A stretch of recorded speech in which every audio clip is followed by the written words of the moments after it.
고난을 강하게 주시는 장면을 통하여 시작하고 있습니다. 어찌 보면 사정없이 욥을 흔드는 과정이기도 합니다. 욥은 억울하게 가족과 재산을 다 잃습니다. 갑자기 들여다친 대풍으로 인하여 자녀들이 다 죽고, 정말 옆에 있던 그의 아내야 하는 이야기도 욥에게는 그렇게 위로가 되지 않았습니다. 얼마나 힘들겠습니까? 2장에 오니까 욥의 몸에 엄청난 고통의 흔적이 나타났습니다.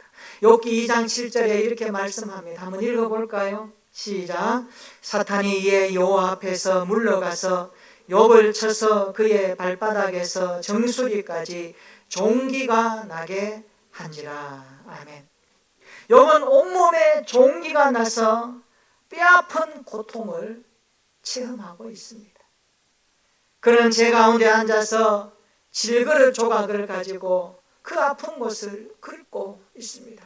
얼마나 가려웠으면, 얼마나 고통스러웠으면 그렇게 할까요? 그때에 이 소식을 듣고 욥의 세 친구가 달려옵니다. 욥을 위로하기 위해서였습니다. 엘리바스라는 사람이 욥에게 말합니다. 너 인과응보야. 너 하나님 앞에 잘못했으니까 벌 받는 거야. 인과응보의 원리로 욥이 당하는 고난에 접근하고 있습니다. 빌닷이라는 사람은 전통에 근거하여 욥에게 충고하기 시작합니다.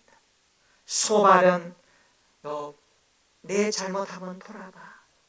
그거 회개해야 용서될 거야. 이런 접근 방법으로 세 친구는 욥과의 기나긴 대화들을 이어갑니다. 이런 내용이 욥의 중간 부분에 굉장히 많이 할애되어 있습니다. 그러나 여러분 아셔야 됩니다. 욥의 상황은 인과응보로 답이 될 수 없게 흘러가고 있습니다. 욥기는 인과응보라는 견고한 도덕 질서로 답을 주는 책이 아닙니다. 전통과 경험과 지혜로도 답이 되지 않는 책입니다. 그리고 자신의 잘못을 회개하고 나서 끝나는 책이 아닙니다. 욥기는 고난에 대답하는 책입니다. 그러면서 억울한 고난이 닥쳤을 때에 욥은 하나님 앞에 질문합니다. 하나님, 어떻게 된 겁니까? 이유가 뭡니까? 그것을 질문하기 시작합니다. 그리고 하나님의 물음 가운데 그 고난의 신비를 하나하나 알아가고 있습니다.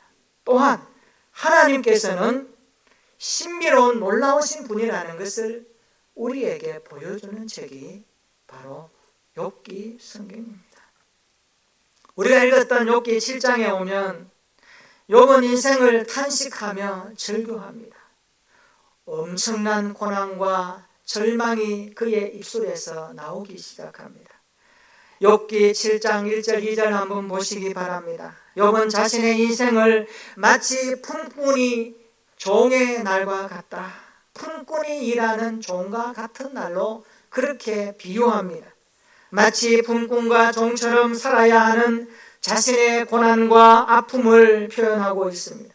3절 한번 보시기를 바랍니다. 이와 같이 내가 여러 달째 고통을 받으니 고달픈 밤이 내게 작정되었구나.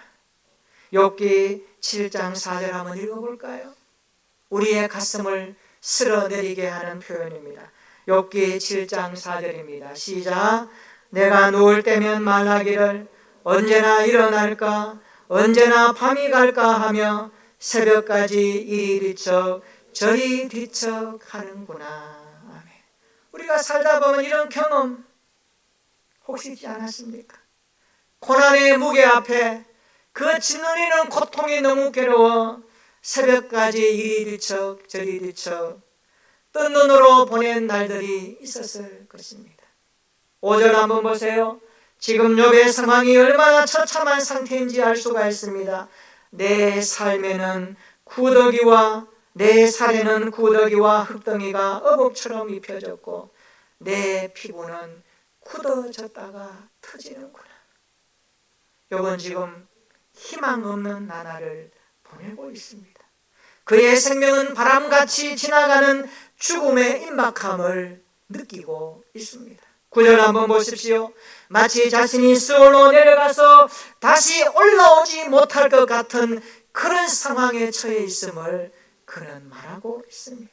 오늘 본문에 계속 이렇게 말씀하죠. 우리 같이 한번 읽어볼까요? 본문 11절입니다. 시작. 그런즉 내가 내 입을 금하지 아니하고 내 영혼의 아픔 때문에 말하며 내 마음의 괴로움 때문에 불평하리다. 아멘. 이 구절을 요약하면 이렇습니다. 고난이 너무 힘들어서 입을 닫고 있을 수 없다는 내용입니다. 너무 아프니까, 너무 괴로우니까. 하나님께서 욥에게 고통을 너무 많이 주셔서 욥이 입을 다물 수 없도록 만들어 버렸습니다. 욥은 지금 고달픈 비명을 지르고 있습니다. 이유도 없는 채 고통의 쓰나미를 뒤집어 쓰고 있습니다. 그의 영혼이 아픕니다. 그의 마음이 아픕니다. 11절을 다시 보시기 바랍니다. 내 영혼의 아픔 때문에, 내 마음의 괴로움 때문에라고 그는 직시하고 있습니다. 여러분, 지금까지 신앙생활 하시면서 영혼이 아파 보셨습니까? 내 영혼의 아픔 때문에 하나님께 울어보신 적이 있으십니까? 육신의 아픔 말고 영혼의 아픔 때문에 고통스러워 잠자지 못한 날들이 있었습니까? 마음이 너무 괴로워. 이 마음의 괴로움이 영혼으로 전달되어 고통 가운데 탄식하며 절구했던 욥의 상황과 똑같지는 않지만, 나도 이런 비슷한 경험이 있다고 하면 오늘 욥을 만날 수 있는 절호의 찬스가 되는 겁니다. 15절 한번 보십시오. 이러므로 내 마음이 뼈를 깎는 고통을 겪는다라고 말합니다. 뼈를 깎는 고통이 마음의 고통에 찾아온 겁니다. 마음이 너무 아프니까 뼈가 깎아지는 쓰라린 아픔을 지금 체험하는 겁니다. 16절 보시기 바랍니다. 욥이 얼마나 마음이 괴로웠으면, 영혼이 아팠으면 이렇게 말할까요? 하나님, 이제 나를 놓아주세요. 고통에서 나를 놓아달라고 기도하고 있습니다. 욥은 절망의 밑바닥에서 몸부림치고 있습니다. 고난 앞에 탄식하며 울고 있습니다. 혹시 여러분 고난 앞에 탄식하며 울어본 적이 있습니까? 오늘 욥을 생각하면서 위로가 되었으면 좋겠습니다. 그런데 여러분, 욥의 고난보다 더 큰 고난을 받으신 분이 계십니다. 그분이 예수 그리스도이십니다. 예수님은 욥의 고난에 비교할 수 없는 처참한 고난을 당하셨습니다. 마태는 예수님이 당하셨던 그 고난의 아픔의 현장을 오늘 이렇게 기록하고 있습니다. 마태복음 27장 45절 46절입니다. 우리 한 번 더 읽어볼까요? 다 같이 마태복음 27장 45절 46절입니다. 시작. 제6시로부터 온 땅에 어둠이 임하여 제9시까지 계속되더니 제9시쯤에 예수께서 크게 소리질러 이르시되 엘리 엘리 라마 사박다니 하시니 이는 곧 나의 하나님 나의 하나님 어찌하여 나를 버리셨나이까 하는 뜻이라. 아멘. 예수님께서 십자가 위에서 7마디 말씀을 하셨는데 그 중에 한 말씀이 오늘 본문의 말씀입니다. 엘리 엘리 라마 사박다니 나의 하나님 나의 하나님 어찌하여 나를 버리셨나이까. 예수님의 이 절규 소리가 들리십니까? 우리가 십자가를 묵상하고 그리스도를 믿으면 우리의 영혼의 귓전에 이 소리가 들려져야 합니다. 엘리 엘리 라마 사박다니 나의 하나님 나의 하나님 어찌하여 나를 버리셨나이까. 여러분, 아들의 절규 소리에 아버지의 마음이 어떠했을까요? 아들의 울부짖는 소리에 아버지 하나님의 마음이 어떤 심정이었을까요? 아들의 절규 소리에 아버지의 마음이 찢어지는 겁니다. 여러분, 자녀가 너무 아파서 병원에 입원하여 수술실에 들어가는 그 광경을 바라보는 아비의 마음이 어떨까요? 엄마의 마음이 어떨까요? 우리 하나님의 마음입니다.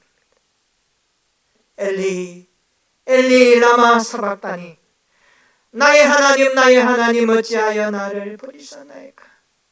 여러분, 십자가는 버림받은 자의 고통을 보여줍니다. 우리를 구원하기 위해서 친히 그 아들을 십자가에 못 박기까지 버려야만 하는 하나님의 고통을 보여주고 있습니다. 아버지의 절규와 아들의 절규입니다. 누구를 위한 절규였습니까? 우리를 사랑하기 위한 구원의 절규입니다. 이것을 이 한 주간 고난주간에 깨달았으면 좋겠습니다. 적어도 내가 알고 있는 예수 그리스도, 내가 믿고 있는 십자가 그 속의 은혜는 이런 것이라고, 오늘 절규하시는 예수님의 그 부르짖음에 아버지의 마음이 느껴지고 내 안에 영혼의 고통 소리가 노래가 되어 하나님 앞에 기도가 되어 올라간다면, 이것은 우리가 주님과 교제하는 영적 성찬의 자리에 함께하는 것입니다. 사랑하는 성도 여러분, 우리를 구원하시기 위해서 아들을 이 땅에 보내시고 십자가에 버려야만 하는 아버지의 절규가 십자가입니다. 그 아들을 보내신 하나님은 같은 마음으로 욥에게 고난을 허락하셨던 것입니다. 그러므로 이것은 욥의 고난이 아니라 하나님의 고난입니다. 아버지의 고통입니다. 이 땅에 구원받아야 하는 그리스도인들을 위해 자기 아들을 버려야만 하는 아버지 하나님의 아픔이 십자가인 것입니다. 여러분, 십자가를 대할 때마다 이 아버지 하나님의 마음이 깨달아졌으면 좋겠습니다.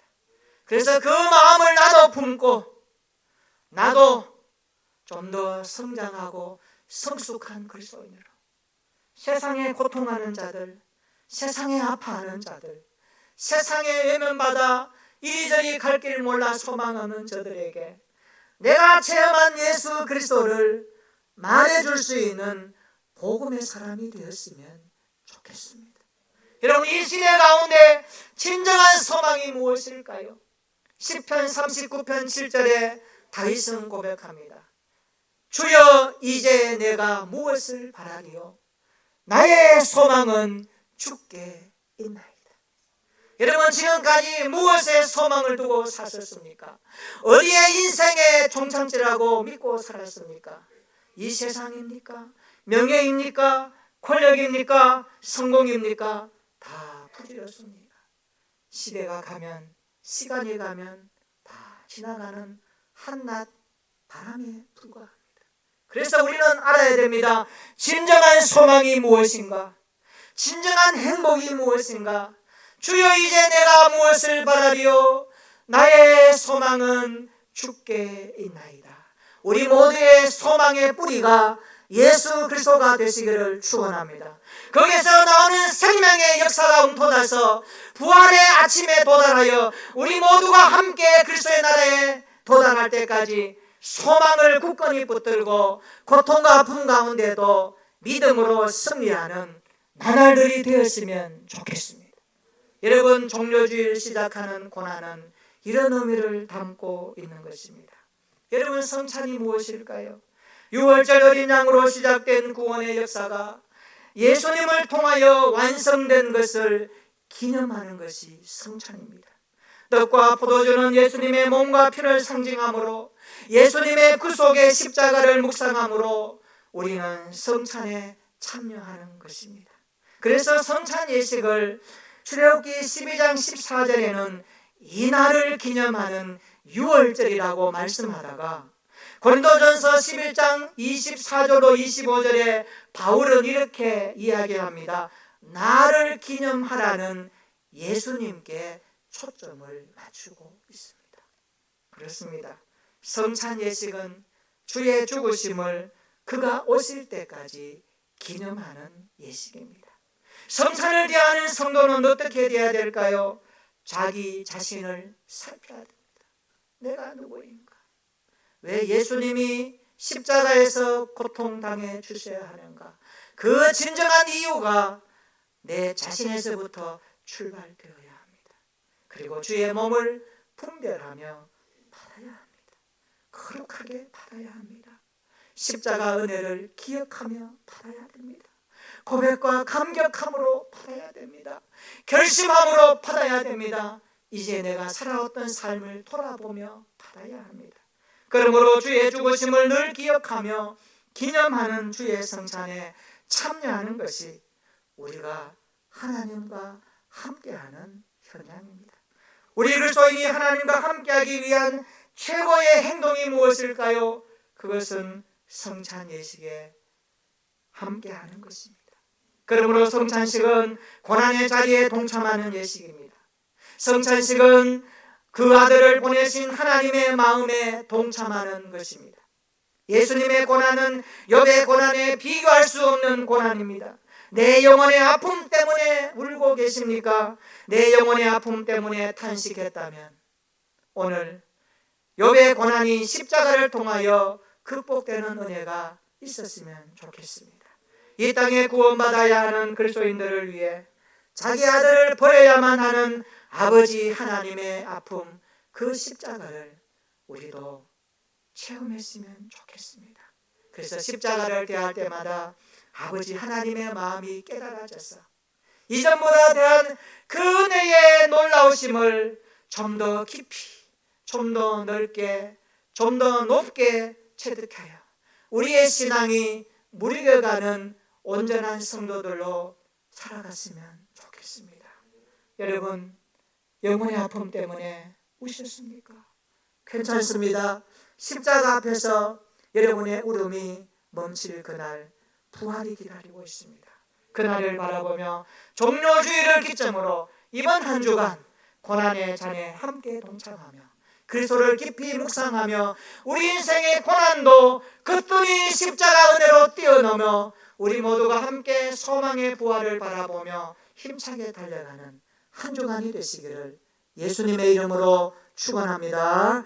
아멘. 우리 찬송가 151장을 부르면서 분명위원들 나오셔서 성찬 예식